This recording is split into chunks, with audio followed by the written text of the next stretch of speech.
После игр «Дети Азии» 2008 было принято решение о включении в программу игр соревнований по плаванию. Поэтому неизбежным стало строительство бассейна, который бы соответствовал нормам международных соревнований. В результате в центре столицы появился бассейн. Нет, не бассейн, а целый водный дворец Чолбон, что в переводе с якутского означает «самая яркая северная звезда». Интригу открытия Чолбона держали в секрете до последней минуты. У нас так принято, в общем-то, чтобы не сглазили.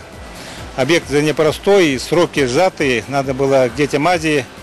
Вообще-то по нормативам на это рассчитывают 3 года. Ну, тут ушло меньше 1,5 лет. Королева спорта легкая атлетика будет править бал на стадионе Туймада. Баскетбольные баталии пройдут в полтиннике. На арене цирка устанавливают боксерский ринг, пулевая стрельба ждет своих снайперов в здании Национальной гимназии. За последние 4 года проделано много. Организаторы как никогда готовы к 5-м играм.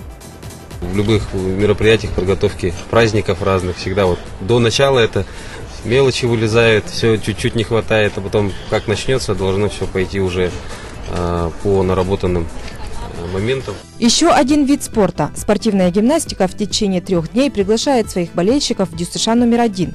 А в Ледовом дворце Эллей-Батур стелят ковры и татами для вольной борьбы, самбо и дзюдо. Подготовка практически 100%. Мы аккредитацию уже получили на прошлой неделе. Так, все вроде нормально. Пожалуй, самое большое строительство велось в Центре спортивной подготовки «Триумф». Здесь прошел форум «Россия спортивная держава». Во время игр пройдут соревнования по волейболу. Еще одна гордость и достопримечательность Олимпийской деревни, стадион «Юность», примет лучников и футболистов. А как удачно подобрано место для шашек и шахмат. Интеллектуальные игры пройдут не где-нибудь, а в стенах самого университета.